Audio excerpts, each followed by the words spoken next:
நீங்கள் எல்லாருமே நியூஸ் பார்த்துருப்பீங்க. நேற்று லாட்டின் அமெரிக்க நாடான வெனிசுலாவுடைய அதிபர் நிக்கோலஸ் மடுரோ இவரை அந்த நாட்டுக்குள்ளேயே போய் கேப்சர் பண்ணி அமெரிக்கா கொண்டு போயிருக்காங்க. சர்வதேச அரங்கில் மிகப்பெரிய பேசும் பொருளாக இருக்குது.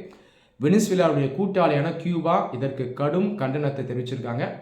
இப்போ கியூபாவை கூட நாங்கள் தேவைப்பட்ட ஆக்கிரமிப்பு பண்ணுவோம்னு ட்ரம்ப் சொல்கிறார்.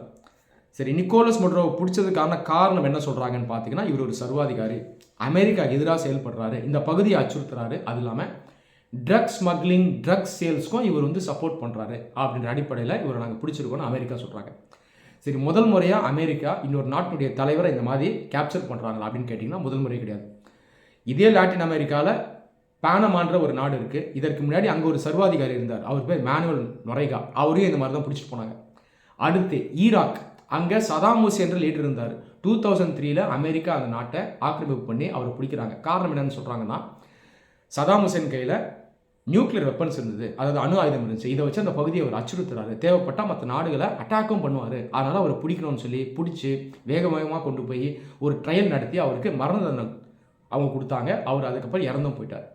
இந்த மாதிரி நாடுகளுடைய தலைவர்களை தாண்டி சில குழுக்களுடைய தலைவர்களும் இந்த மாதிரி பிடிச்சிருக்காங்க. உதாரணத்துக்கு அல்கேதாவுடைய லீடரான பின் லாடன் 2011 அமெரிக்க அதிபர் ஒபாமா என்ன பண்ணுறாருன்னா, பாகிஸ்தானில் ஒளிஞ்சிட்டு இருந்த பின் லாடனை பிடிச்சி அவரை கொள்கிறாரு.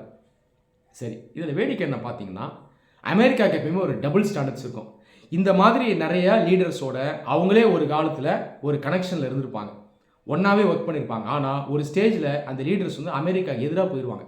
எப்போ எதிராக போகிறாங்களோ, எனிமீஸ் ஆகிறாங்களோ, அதற்கப்புறம் அவங்க என்ன பண்ணுவாங்கன்னா, இந்த மாதிரி லீடர்ஸை பிடிச்சிருவாங்க, தேவைப்பட்டால் அவங்கள கொலையும் செய்வாங்க. உதாரணத்துக்கு இந்த நொரேகா இருந்தார்ல, பனமா நாட்டு லீடர், அவரே ஒரு காலத்தில் அமெரிக்கன் ஏஜென்ட்டாக தான் இருந்தார். அதுக்கப்புறம் அமெரிக்காவுக்கு எதிராக செயல்பட்டார், எதிரி ஆகிட்டார், அவர் பிடிச்சி போயிட்டாங்க. அதுக்கப்புறம் அவர் ஜெயிலே இறந்து போயிட்டார். ஈராக் லீடர் சதாம் ஹுசேன் இருக்கார்ல, அவருக்கும் அமெரிக்கா ஒரு காலத்தில் சப்போர்ட் பண்ணிச்சு. ஏன் பண்ணிச்சு அப்படின்னா, அவர் மேலே இருந்த அன்புனாலும் கிடையாது, ஈரான் எதிர்த்து சண்டை போடுறாரு, ஈரான் அமெரிக்காவுக்கு எதிரி, அதனால் ஈரானை வீழ்த்துறதுக்கு சதாம் ஹுசேனுக்கு சப்போர்ட் பண்ணுறாங்க.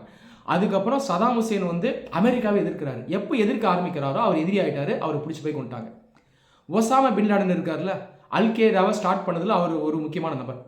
ஒரு காலத்தில் அமெரிக்காவோடு சேர்ந்து வேலை செஞ்சார், இன்டெரக்டாக வேலை செஞ்சார். எங்கன்னு பார்த்தீங்கன்னா, ஆப்கானிஸ்தானில் வேலை செய்கிறாரு, ஆயுதங்கள் சப்ளை பண்ணுறாங்க, ஃபண்டிங் பண்ணுறாங்க, ஒரே குரூப்பாக தான் இருக்காங்க. அதற்கப்புறம் அமெரிக்காவை எதிர்க்கிறாரு, எதிர்த்த உடனே எதிரி ஆகிட்டாரு, அப்புறம் இந்த ஆளையும் கொண்டுட்டாங்க. இதுதான் வரலாறு, இதுதான் உண்மை. அப்போ அமெரிக்கா ஒரு வல்லாதிக்க சக்தியாக இருக்குது, உலகம் ஃபுல்லாக தன்னுடைய அதிகாரத்தை செலுத்தணும்னு பார்க்குது.